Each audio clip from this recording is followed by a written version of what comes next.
Any prepared statements that our witnesses may have will be included in the record. I'd like to welcome our first panel, Chairman Westerman from the Committee on Natural Resources, to the witness table. Chairman Westerman, we welcome your testimony. Thank you, Chairman Burgess, and to the committee for the opportunity to testify today in support of H.R. 1449, the Committing Leases for Energy Access Now Act, or the CLEAN Act. The Department of Energy predicts that geothermal energy could provide over 90 gigawatts of electricity by 2025. Because most of our country's geothermal resources are located in the West, reaching this goal depends on a pro-energy federal regulatory structure. Suffice to say, the status quo is in dire need of reform. The only way we can meet this goal is to increase the rate of geothermal leasing and permitting. As was mentioned in the chairman's opening remarks, geothermal energy is clean, and also from the minority side, it is something that we have bipartisan agreement on. But if we want to utilize and tap into this massive amount of geothermal energy to meet rising energy demands, rising electricity demands, then we have to speed up the permitting. H.R. 1449 that was introduced by my friend Representative Fulcher from Idaho would increase the frequency of geothermal lease sales and streamline the process for geothermal drilling permits. Over the last 20 years, as the shale revolution has boomed across the country and the world, America has led cutting-edge innovation in subsurface technologies that are directly transferable into the geothermal industry.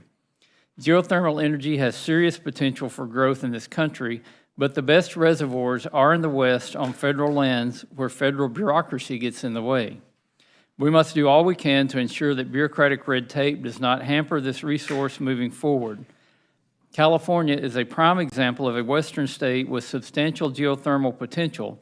Still, despite language in the statute requiring lease sales every other year, there hasn't been a geothermal lease sale in California since 2016. H.R. 1449 would fix this. The Secretary would be required to hold yearly lease sales and would be forced to hold replacement sales if one is missed. H.R. 1449 would also require the Secretary to respond to geothermal drilling permits within 30 days of receipt to let the applicant know whether their application is complete. If it is deemed incomplete, the Secretary must explain what is missing from the application. If it is complete, the Secretary has 30 days to approve the permit. Some may argue that these deadlines are too fast and don't allow adequate time for agencies to complete reviews under the National Environmental Policy Act and other environmental laws. However, the bill does not waive the agency's responsibilities under these laws.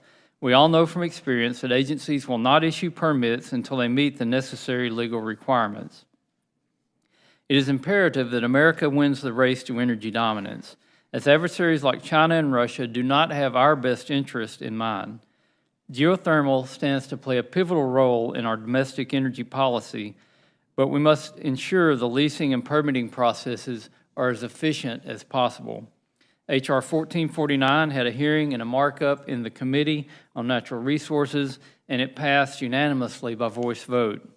I urge the Rules Committee to report out an appropriate rule to allow for the bill's consideration